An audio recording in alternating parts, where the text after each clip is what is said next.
Hey friends, வணக்கம் and welcome to Yummy Chilli. நான் Shalini.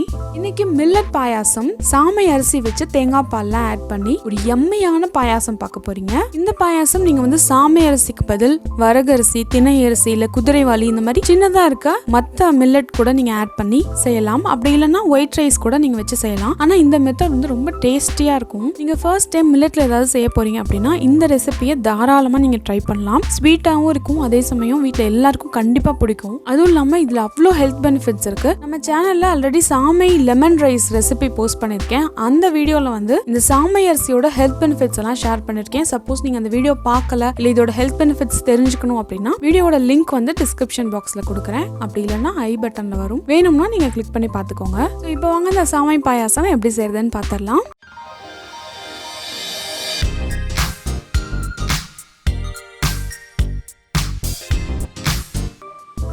So இந்த பாயாசத்துக்கு 1/2 கப் அளவு சாமை அரிசி எடுத்திருக்கேன்.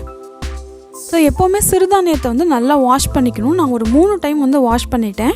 நம்ம அதில் தண்ணி ஊற்றுறப்ப இந்த அளவுக்கு டிரான்ஸ்பரண்ட்டாக அந்த அரிசி தெரியணும். அப்போ தான் நம்ம நல்லா வாஷ் பண்ணியிருக்கோம் அப்படின்னு அர்த்தம். இந்த பேனில் வேக வச்சுக்கலாம். அதுக்கு 4 கப் அளவு தண்ணி ஆட் பண்ணியிருக்கேன். நம்ம எவ்வளோ ரைஸ் ஆட் பண்ணுறோமோ அதில் 4 கப் அளவு ஆட் பண்ணியிருக்கேன். நார்மலாக நம்ம வேக வைக்கிறதுக்கு 1:2 ரேஷியோவில் 1 கப் ரைஸ்னால் 2 கப் தண்ணி போதும். ஆனால் இன்றைக்கி நல்லா நம்ம குலைவாக வேக வைக்க போகிறோம். அதனால 4 கப் அளவு தண்ணி ஆட் பண்ணி ஸ்டவ் ஆன் பண்ணிக்கிறேன். ஒரு பிஞ்ச் அளவு சால்ட் போட்டு இதை மூடி வச்சு வேக வச்சுக்கலாம்.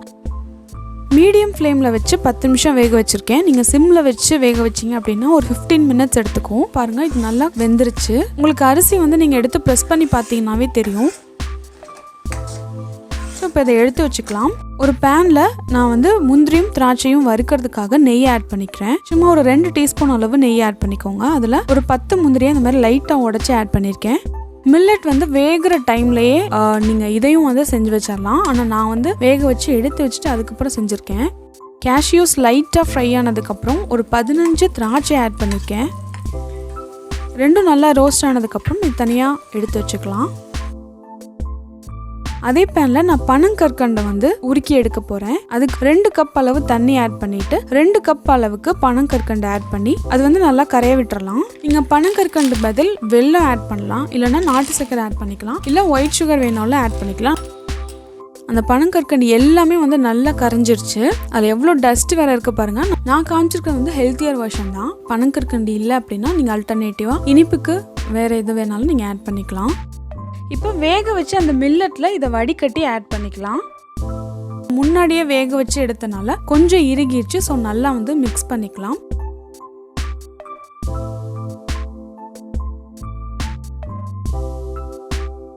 நல்லா மிக்ஸ் பண்ணதுக்கப்புறம் நான் இப்போ ஸ்டவ் ஆன் பண்ணிக்கிறேன். இப்போ இதில் தேங்காய் பால் ஆட் பண்ண போகிறேன். 3 கப் அளவு நான் ஆட் பண்ணியிருக்கேன். நம்ம கன்சிஸ்டன்சி பார்த்துக்கலாம். இது கொஞ்சம் ஆறிடுச்சு அப்படின்னா கொஞ்சம் திக்காயிடும். உங்களுக்கு நல்லா லிக்விடாக வேணும் அப்படின்னா நீங்கள் இந்த மாதிரி 3 கப் ஆட் பண்ணிக்கோங்க. இது 6 நாளும் ஓரளவுக்கு பாயாசம் கன்சிஸ்டன்சியில் இருக்கும். உங்களுக்கு நல்லா திக்காக வேணும்னா நீங்கள் 2 கப்போடு நிறுத்திக்கோங்க.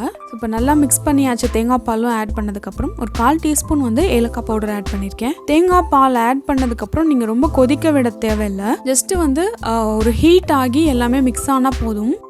இப்போ நான் ஸ்டவ் ஆஃப் பண்ணிவிட்டு நம்ம ஃப்ரை பண்ணி வச்சு அந்த முந்திரி திராட்சையும் ஆட் பண்ணி நல்லா மிக்ஸ் பண்ணிக்கலாம்.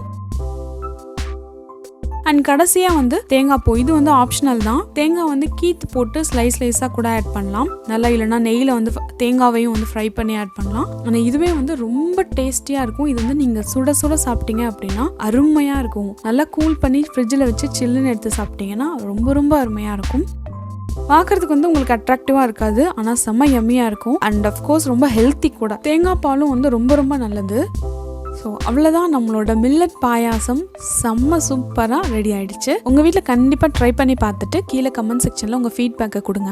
ஸோ இந்த மில்லட் பாயாசம் ரெசிபி உங்களுக்கு பிடிச்சிருக்குன்னா அந்த லைக் பட்டனை கிளிக் பண்ணிடுங்க. உங்கள் ஃப்ரெண்ட்ஸ் அண்ட் ஃபேமிலிக்கு இந்த வீடியோ ஷேர் பண்ணுங்கள். யாரெல்லாம் ஹெல்த்தியாக இருக்கணும் அப்படின்னு நினைக்கிறீங்களோ அவங்களுக்கெல்லாம் அனுப்புங்க. அண்ட் சேனலை ஃபர்ஸ்ட் டைம் பார்க்குறீங்க அப்படின்னா சப்ஸ்கிரைப் பண்ணிக்கோங்க. ஆரோக்கியமான உணவை அறுசுவையோடு சாப்பிடுங்க. தேங்க்யூ.